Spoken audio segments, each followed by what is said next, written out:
on something that's not being achieved through your imagination. You think you're gonna get it, you want to get it so bad, you think you're gonna get it.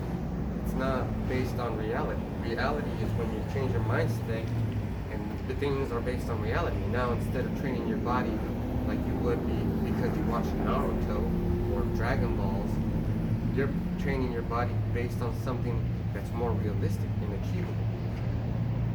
You're not going to be practicing a spinning heel kick all the fucking time because a spinning heel kick is more useful when they're coming in at you and as a defense. If you're practicing it as an attack, you're vulnerable. It's what they can't see, right? It's the more practical things, like straight right, left hook, right uppercut, and knee. Those are the realities of the things. Grabbing onto their clothes, swinging them around. Those are the reality of things, and that's why you practice things like jiu-jitsu or some form of the combat wrestling. Wrestling is fantastic. Wrestling itself is fantastic. Folk style. I mean, I have a couple of years practicing it, and now it's like, wow, this is so basic. This is so fantastic. And then when you mix it in with your boxing and your kicking and your other weapons, you have something to switch into, which is why I say don't spend too much time on one thing. But if you can't get it in the scriptures, you're not even supposed to get it. You're not supposed to get it. Because faith is the evidence of things seen, of things not seen. Let me read it again. Hebrews 11 and 1. Now faith is the substance of things hoped for, the evidence of things not seen. So something like that is, has got to be explained. So what do we hope for? We're hoping that in all actuality, we're hoping for reconciliation. We're hoping for a reconciliation of our people. So this is Hebrews 8 and 8.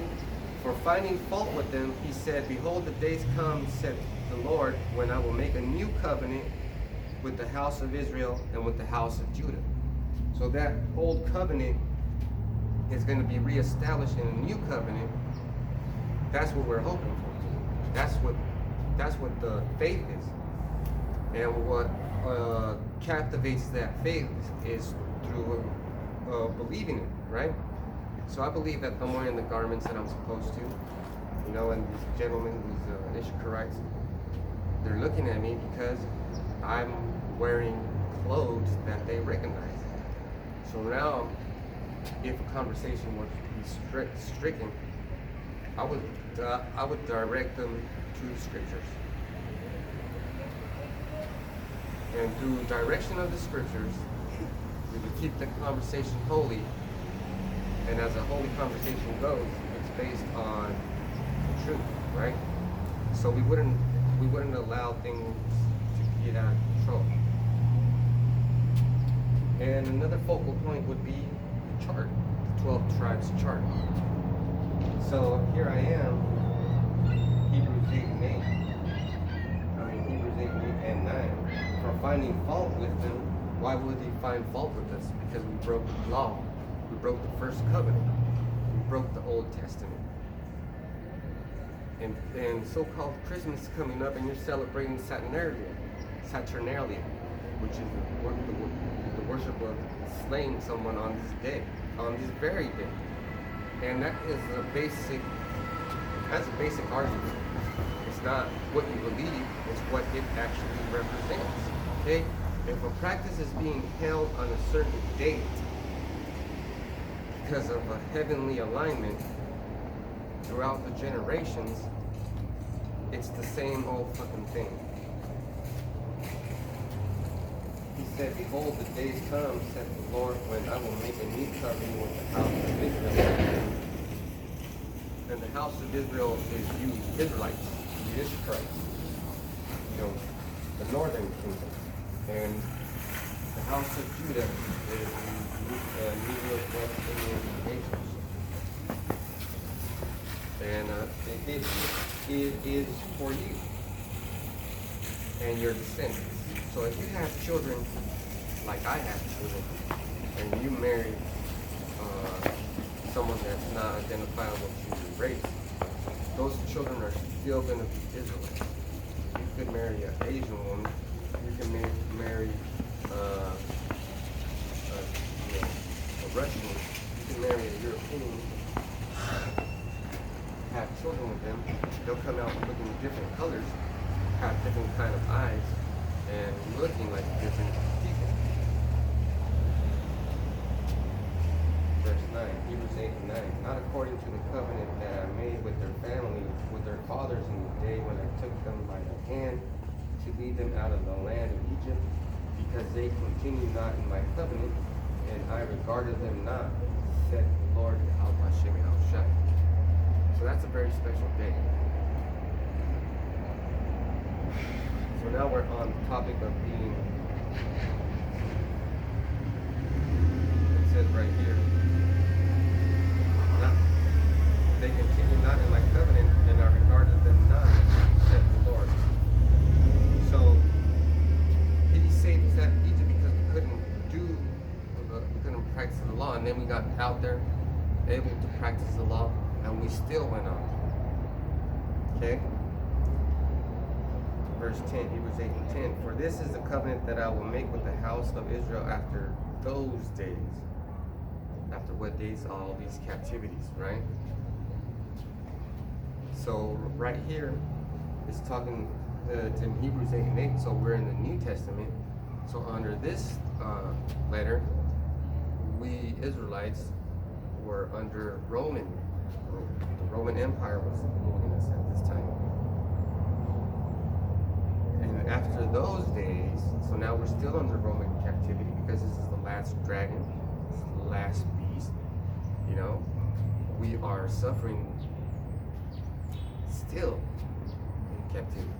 So now these are the days, right? Said the Lord, I will put my laws after these days. These are the days that are going to be after these.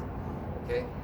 Because we can't practice our laws, statutes, and commandments. We're not able to. There's too much malefactors. There's too many evil things present that we can't control, that we can't have power over, that will nullify the practice of the law.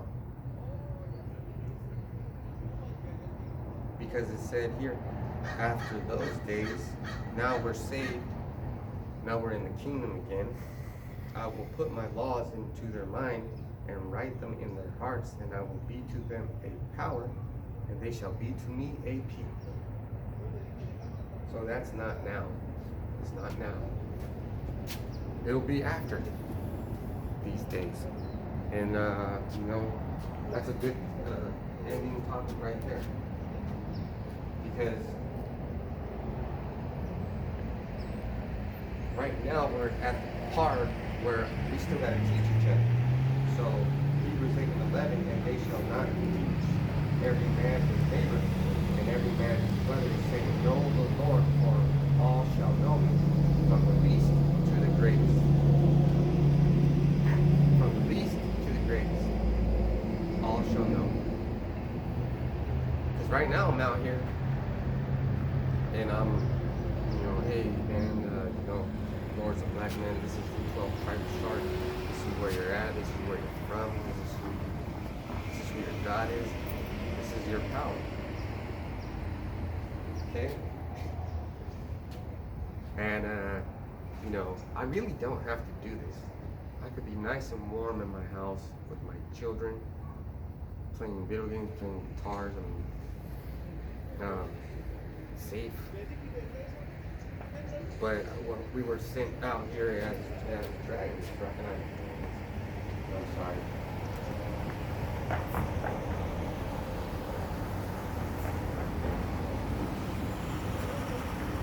We were sent out here as sheep.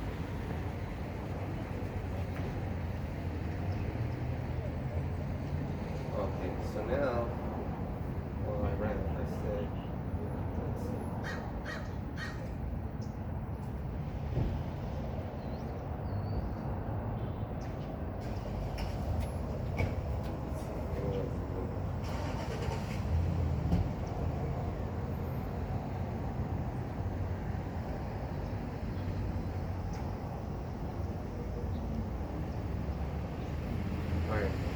So now we're at Matthew 10 and 5.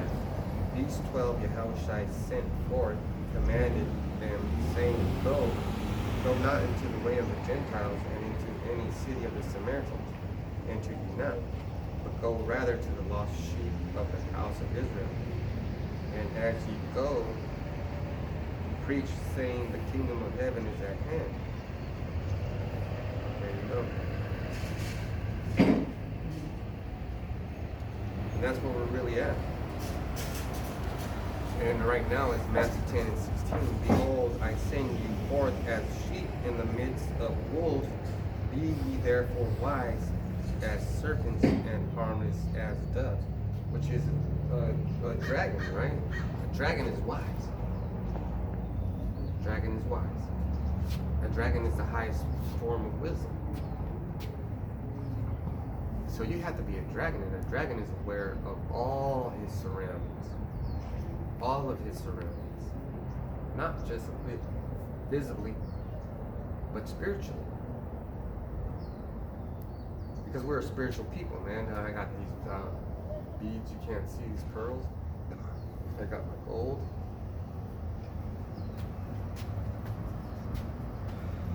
So we're in the midst of wolves. These people that are passing by here, they're wolves. You know, they don't care about our existence. They don't want to coexist. Because they can't. We don't want to coexist. We want to rule. We want to have a place where we can do things and not have to explain things to the officers or officials.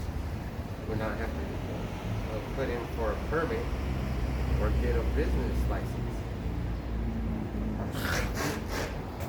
You know, so hope this lesson was edifying. It was kind of all over the place, but it needed to be, because all over the place is where you're at. You know? And I need to retrieve you from all those places, or at least set the path right. So I hope this was edifying. We're going to give all praises to the Lord to Yahweh, Ba'Shem, Yahushai, Ba'Shem, Kakadash. Double honors to the apostles, peace, blessing, mercy, and salutation to all the brotherhood out there teaching the truth and sincerity. In the name of Yahweh, Ba'Shem, Yahushai. For the next time I say Shalom.